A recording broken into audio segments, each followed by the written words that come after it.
The sun glared over the crowded plaza, bouncing off polished marble and shimmering glass, but nothing shined brighter than the diamond-white plate of dessert placed on the outdoor cafe table.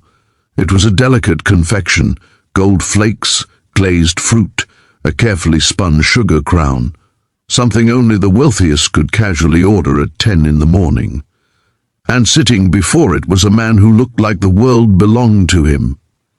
Adrian Colt, billionaire investor, philanthropist to the world, but stranger to most of humanity's simplest truths, lifted his fork with quiet confidence. Life had rarely told him no, and he had rarely cared for warnings. Until one arrived unexpectedly. A small, thin voice cut through the air, trembling yet sharp enough to freeze his hand mid-air. A girl, barefoot, dusty, no older than 11, stood near the edge of his table. Her eyes were wide, frightened, desperate. She didn't beg for money, didn't ask for food. Instead, she pointed straight at his dessert, shaking her head hard as if the world depended on it, and said words that turned heads from every direction. "Don't eat that!" The fork slipped slightly from Adrian's fingers. The plaza fell silent for a breath.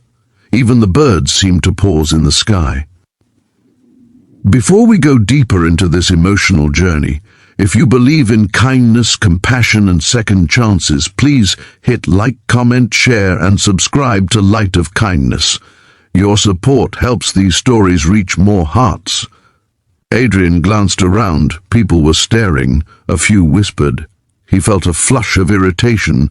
Public scenes were not something he tolerated. But the girl's eyes, something in them stopped him from dismissing her immediately.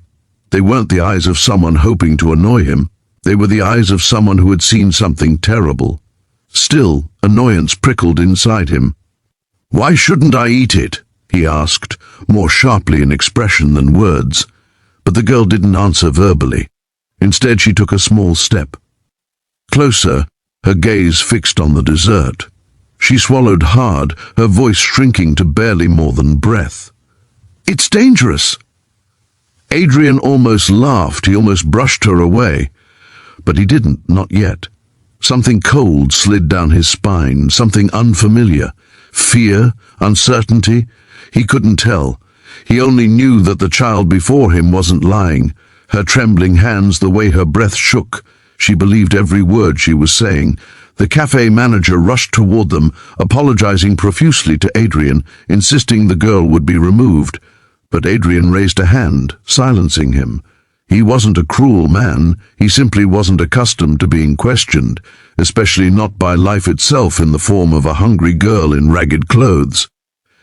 Adrian felt something shift in him, an ache he hadn't expected.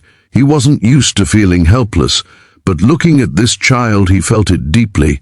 How many people walked past her every day? How many ignored her warnings, her hunger, her existence? He exhaled slowly.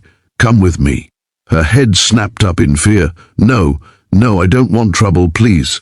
"I didn't do anything." "I know," he said gently. "You did good, and I want to help you." She blinked at him, eyes too old for someone so young. But hunger and exhaustion weakened her resistance. Eventually, with tiny steps, she followed him to his car. The ride was quiet, but Adrian kept glancing at her reflection in the rearview mirror. She stared at the passing buildings with a kind of longing, as if every window carried a dream she had been denied. He took her to a small, quiet community center his foundation funded, somewhere safe, somewhere warm, somewhere she could rest. Staff hurried to arrange food, clean clothes, medical attention. Marin looked overwhelmed, suspicious, terrified. She wasn't used to kindness. She didn't know how to receive it. Adrian stayed with her the entire time, watching how she reacted to each gentle gesture. She flinched at unexpected kindness, tensed at raised voices even when they weren't directed at her, and apologized constantly for existing. It broke something inside him. Over the next days he kept coming back. Not out of guilt, not out of obligation, but out of something deeper, a sense of connection he couldn't explain. Marin slowly began trusting him, but it was fragile trust, like a small flame in the wind. She told him about sleeping behind the bakery dumpsters, about how she lost her mother to illness and her father to hopelessness. She told him about running from places where she wasn't welcome. She told him about watching people eat through glass windows, wishing she could taste something warm again. Every word pierced him. He, a man of abundance, had never realized how much suffering lived in the corners of the world he rarely looked at. One afternoon, Marin handed him a small folded paper. It was a drawing, crude but heartfelt, of him sitting at the cafe and her running toward him to stop him from eating. "You drew this?" he asked. Marin nodded shyly. "I draw things I want to remember." Adrian's chest tightened. From that moment he made a quiet vow in his heart that her life would never be the same again. He arranged schooling, therapy, a stable home with trusted caretakers, and eventually, with time, he opened the option for adoption. Marin didn't answer at first. She was afraid it was temporary, like everything good in her life. But months later, on a warm morning much like the one when they first met, she finally nodded. "I want to stay," she whispered. And Adrian, who had once believed wealth was measured in numbers, learned that sometimes the richest moments in life come wrapped in small hands, shy smiles, and second chances. Years later, Marin stood beside him at an event organized by his foundation, a new program providing free meals and safety checks to prevent food-related crimes.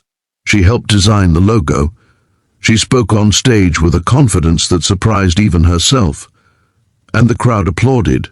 Not because she was a symbol of charity, but because she was living proof that a single act of courage could change 2 lives forever. And every time Adrian looked at her, he remembered the moment that saved him. The moment a girl nobody saw became the reason he opened his eyes. If this story touched your heart, please like, comment, share, and subscribe to Light of Kindness. Your engagement helps us bring more inspiring stories to the world. Special request: please comment the word hope if you believe every child deserves a chance at a better life.